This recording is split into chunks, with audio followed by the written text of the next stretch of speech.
This is an important day for health, but it is one that has some historic impact as well. Virginia was the home for the start of the tobacco industry in the New World.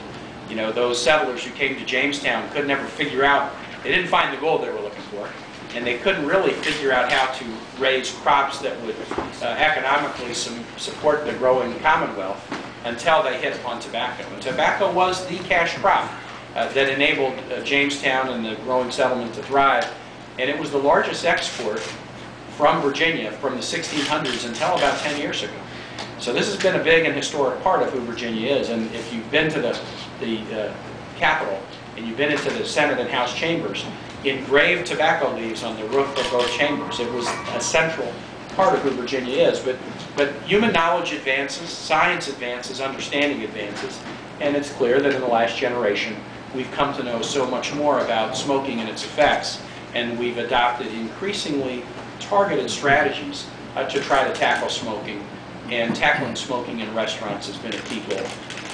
When my first year as governor, I signed an executive order that banned smoking in state buildings, and that was in 2006. In 2007, 2008, and 2009, I went to the legislature with different versions of a bill to ban smoking in restaurants and bars. See, another former member of the legislature is coming. I'm really happy to have him here. Brandon Bell, former member of the Senate from Roanoke, Republican senator, who played a key effort on this on the Senate side. Brandon, I'm really glad that you're here too, along with David.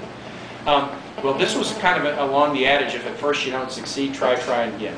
We didn't get it the first year, we didn't get it the second year, but then in a bipartisan deal worked out with both parties and both houses and passed with a very strong vote, we were able to ban smoking, effective today, in restaurants and bars in Virginia with a couple of modest exceptions.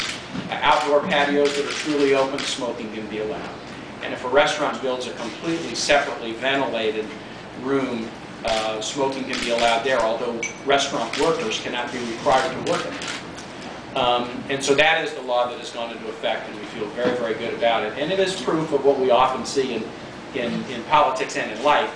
You don't always get the thing you want when you first ask for it. You just got to stay at it, and you can make it happen, and that's what we've done.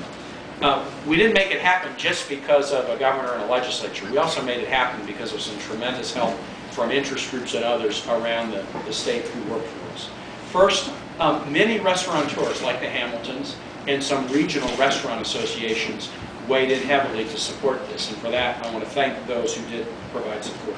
The Medical Society of Virginia, you're going to hear a representative of Virginia's physicians in a few minutes, Dr. Epps. The March of Dimes, the Virginia College of Emergency Physicians, Virginia chapter of the American Academy of Pediatrics, Virginia Academy of Family Physicians all played key roles. Many representatives of those organizations work to help us do this, but I just want to particularly acknowledge Keith Hare, Karen Addison, Amy Seibert. They worked with our team in the governor's office and with the legislature and did a really good job in trying to promote this. There is a youngster here today. Are you Rima? Yeah.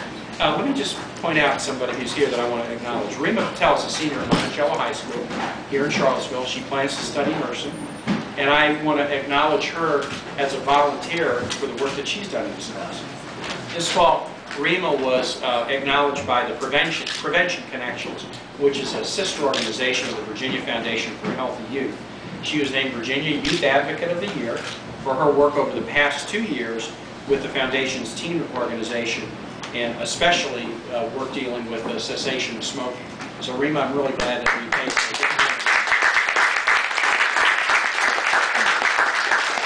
A little bit about the science. I think everybody probably knows it, but it's not bad to restate it, and I want to just point it out. The scientific evidence on health risks associated with secondhand smoke are extremely clear.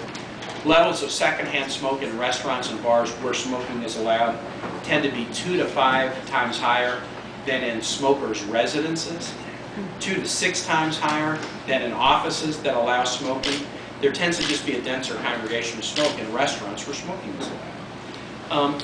Workers who work in restaurants where smoking is allowed have a double risk of lung cancer, getting lung cancer, than the average American.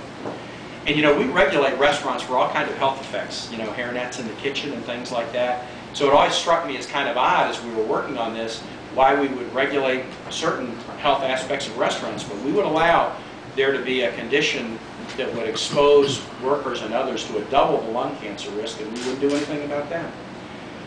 A study released earlier this year in Massachusetts that has had a smoking ban for a number of years showed that they have had significant reductions in heart incidents, cardiovascular incidents, and deaths every year since 2004 when their ban went into place. I think we all have an understanding of kind of the lung cancer risk, but there's starting to be some incredible research about cardiovascular health.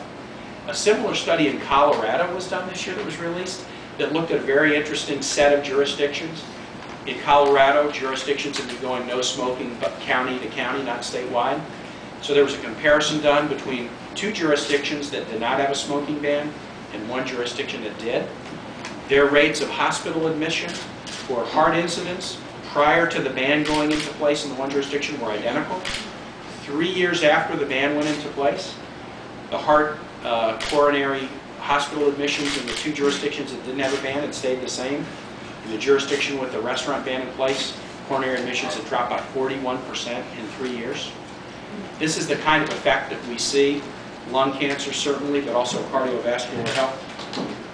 One question that was raised during the course of the whole debate was whether smoking bans would be good or bad for business. The good news is this: there's been extensive studies of these bans done in states, cities, and counties that have enacted it. No studies have shown that spending in restaurants have decreased. Some studies have shown that actually more people go to restaurants when they know they can go and there won't be smoking. So at least from a revenue standpoint, it's pretty clear that it's neutral, may even be positive. None of the hundreds of smoking bans that have been put into place have ever been repealed, which is one indication that it must not hurt the economy too much. And I didn't realize this, but it makes sense. Restaurateurs in states that don't have smoking find that not only are their revenues okay, but they save money.